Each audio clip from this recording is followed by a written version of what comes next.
What's up guys, this is John from Back on the Road DIY. Right here I got the broken tablet. I connected it to the HDMI of my Alexa so I could have access to the TV and use it as my screen. And you're gonna press star X at the same time. Select device manager, go to monitors, right click integrated monitor, click properties. Now go to details, click on property and select hardware IDs. Now select it and copy it. Go to your browser and look for panellook.com.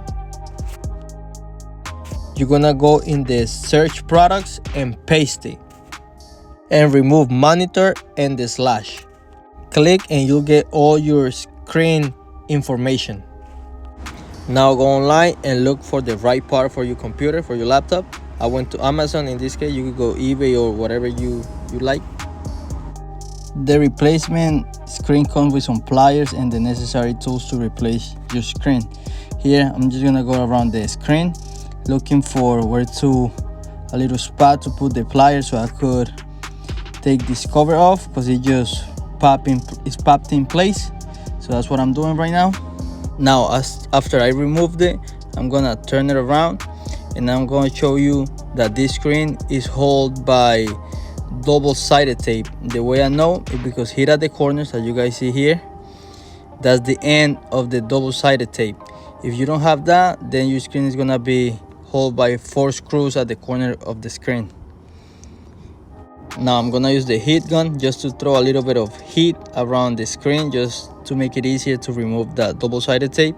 If you don't have that double-sided tape, don't use the heat gun because you will have 4 screws and you just remove the screws and just take them off. Now with the pliers, I'm gonna grab the double-sided tape and just pull it out.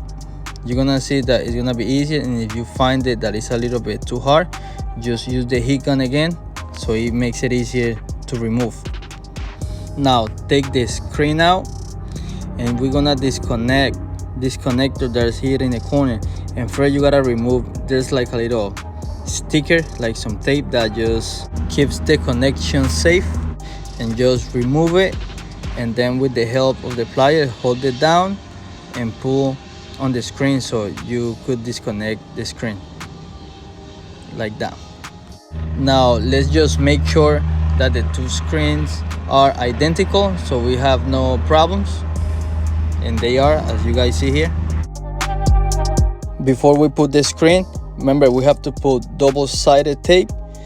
When I bought the replacement screen, it came with the kit, it came with everything, with more tape and the pliers and a couple more tools that would be useful. So make sure you put the tape first, and if you don't have the double-sided tape, remember that you only have to put in the screws. Remove the top side of the double-sided tape to get it ready, and now connect the new screen and make sure you put the tape on top of it as well so it keeps it safe. And just make sure you rest it on the double-sided tape carefully and apply a little bit of pressure so it sticks very well. Put the cover on again, and remember it just pop in place. And before that, remember to remove the screen protector, as you saw me removing the sticker, and just pop it in place and then you should be good. Connect it back to power and test it, and you should have a good screen. Now guys, if you like this video, please make sure you subscribe, like, comment, and see you in the next one.